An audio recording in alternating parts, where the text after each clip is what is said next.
It's your friendly math tutor, Miss C, here to solve a system of equations. So our first task is to figure out how we're going to solve this system of equations. We have three different options. The first is graphing. And when I think about graphing, I want to ask myself, can I easily graph both lines on graph paper and graph them accurately? We have the substitution method.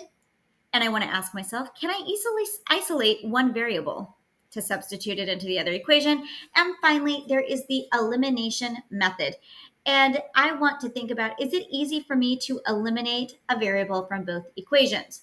So my personal preference is to avoid graphing whenever possible. You have to be super accurate. If the equations are not in slope-intercept form, you have to get them in slope-intercept form to graph really easily, and lots of room for error if the solutions are not whole numbers. So I would say not my preferred method.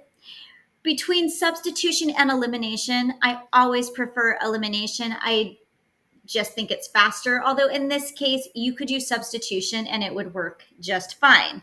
So for today, we are going to use the elimination method. So let's go ahead and get started. As I look at this, it's equally easy to eliminate x or y. So I'm going to go ahead and eliminate y because one of my y values is already positive right here. The other is negative, so I just have to multiply by a number. So since I'm eliminating y, I need one equation to have a positive 3y, and I need the other to be opposite, so negative 3y. So that means I'm going to multiply this entire equation by whatever would make this term negative 3y. In this case, it is 3. So I am going to distribute 3 to every term. So when I do that, I'm going to write over here, I get 12x minus 3y equals 30. And then on top of that, I'm going to go ahead and write the equation I started with. I'm not changing this equation at all. I'm just rewriting it. And now I'm going to go ahead and combine the two equations.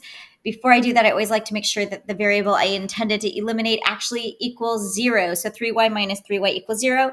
And now I'm just going to combine like terms. So I have 2x plus 12x gives me 14x equals 12 plus 30 is 42. I'm going to divide both sides by 14 to get x by itself. And when I do that, x equals 3. But we are not done because we still have to find y. So we get to pick either equation to plug x into, and I'm going to go ahead and pick the second equation again because y, it doesn't really matter. This one, you could pick either equation. It's equally easy or equally difficult depending on your perspective. So I've substituted 3 everywhere I saw x, and now I'm just going to simplify. 4 times 3 is 12. Minus y on the left side equals 10. I'm going to subtract 12 from both sides. When I do that, I get negative y equals negative 2. All right, you're not done though, because y needs to be positive, not negative. So to make it positive, I'm going to multiply each term by negative 1. When I do that, I end up with positive y equals positive 2.